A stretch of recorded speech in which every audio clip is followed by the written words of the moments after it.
여러분, 예수님께서 이 땅에 왜 오셨다고 생각이 되세요?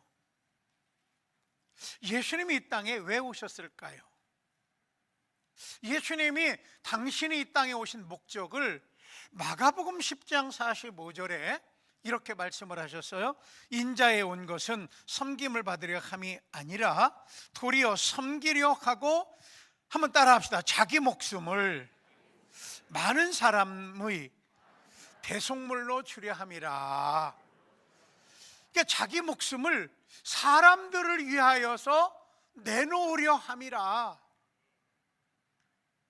이 말씀을 가만히 보면 예수님이 이 땅에 오신 것은 결국은 여러분 편에서 보면 나를 위하여 예수님이 이 땅에 오셔서 예수님의 생명을 바치셨다, 이렇게 생각하는 것이 맞을 것입니다. 그러니까 어떤 사람들을 대신하여 라고 말한다고 하면, 한번 따라합시다. 예수 믿는 사람들. 예수 믿는 사람들에게만 대신하여 예수님이 제물로 바치셨다는 거예요. 왜냐하면 제물로 바치신 그 이유와 목적이 있어야 될 거 아니겠어요? 예수님이 그렇게 하신 목적이 무엇이었을까? 제가 이제 그 목적을 여러분들에게 나열한다고 하면, 예수님이 사람들을 치료해 주시고 고쳐 주시고 살려 주시고 인도하신 목적이 뭐였냐 하면, 사람들을 구원받게 하려는 것이 예수님의 첫 번째 목적이었단 말이에요.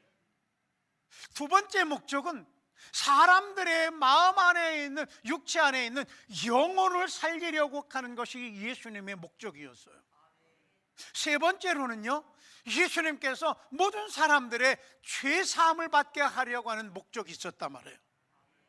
그러니까 예수님이 이 땅에 오셔서 사람들을 고치시고 치료하시고 살려주시고 일으키는 목적이 뭐냐면, 그 사람에게 하나님이 구원받게 하시려고, 세상에 그냥 놔두지 아니하고 하나님의 나라로 구원받게 하려고 그 사람을 택하시고 고쳐주신다는 거예요.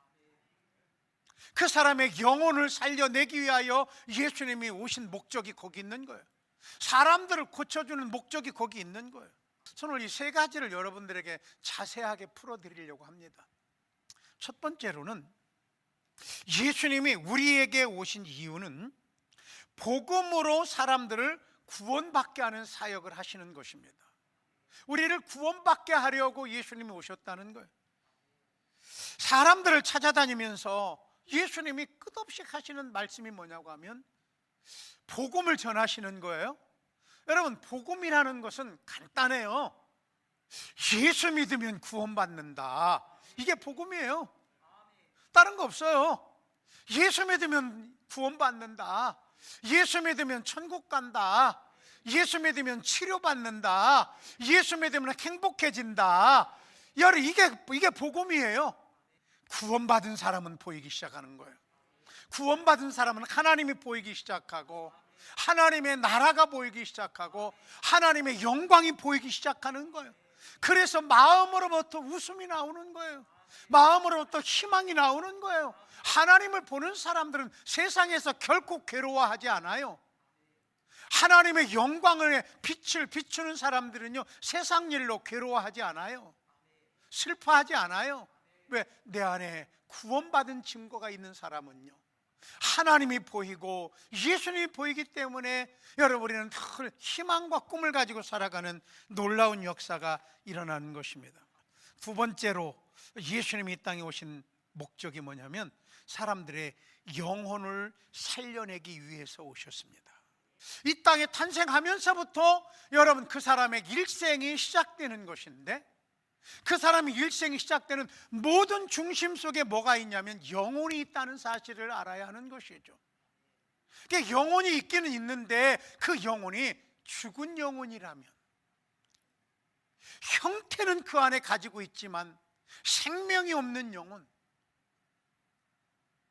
여러분, 이 영혼을 가지고 살아가는 사람들은 육체의 힘만으로 세상을 살다가, 그리고 마치고 영혼은 영원한 죽음으로 내려가고 살지 못합니다. 그 영혼이 내려가면 육체도 나중에 따라 내려가야 하는 것이죠.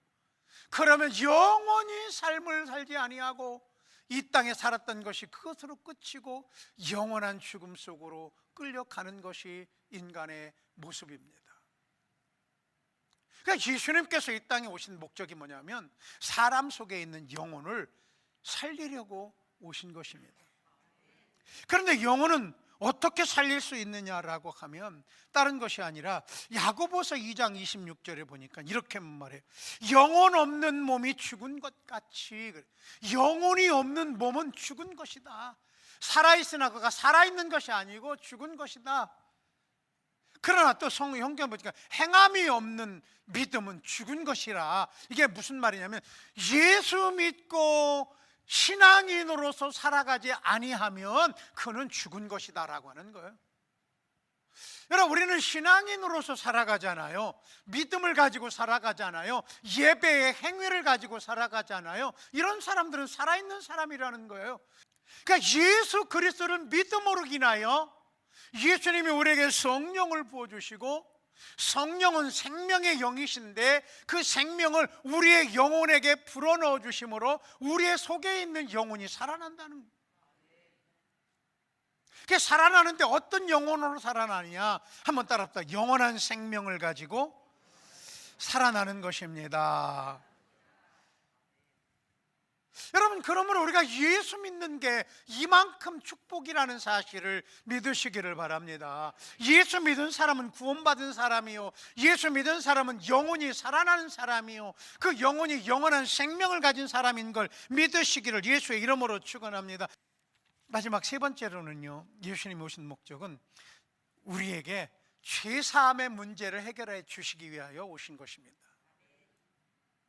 예수님이 나에게 오신 것은 내가 가지고 있는 모든 죄를 없이 하기 위하여 예수님이 오신 것이에요. 세상에서는 이런 법이 없습니다. 어떠한 법도 죄를 없이 할 수 있는 법이 전혀 없어요. 그래서 이사야 성경에도 그런 말씀이 있잖아요. 비누로도 씻어내지 못하고 잿물로도 씻어내지 못한다. 죄는요, 우리 인간의 영혼이나 심령이나 마음이나 우리 육체의 신경 세포 조직 속에 이게 딱 물들어 있기 때문에 이거를 씻어낼 방법은 딱 한 가지밖에 없어요. 예수의 피밖에는 없어요. 예수님이 십자가에서 만약에 피를 흘려주시지 않았다라고 하면 우리는 여전히 죄를 가지고 살아가고 있는 존재로밖에 살아갈 수 없는 것이죠. 그러니까 간단히 말하면 예수님께서 이 땅에 오신 목적은, 한번 따라 합시다. 나를 구원하고 나의 영혼을 살리시고 나의 모든 죄를 사하시기 위하여 예수님이 십자가에 제물로 나 대신 바쳐진 것입니다. 믿습니까? 여러분 대신에 예수님이 십자가의 제물이 되어주신 것이에요. 이것처럼 감사한 일이 또 있을까요? 이것처럼 우리 사람들에게 희망을 주는 메시지가 또 있을까요? 우리가 예수님을 부르고 예수님을 증거하고 예수님과 함께 살아가면 우리에게는 늘 희망이 일어나야 되고 꿈이 일어나야 되고 사람들을 격려하는 사랑이 일어나야 되고 우리 안에 그리스도인으로서의 승리자의 삶을 살아가기를 예수의 이름으로 축원합니다.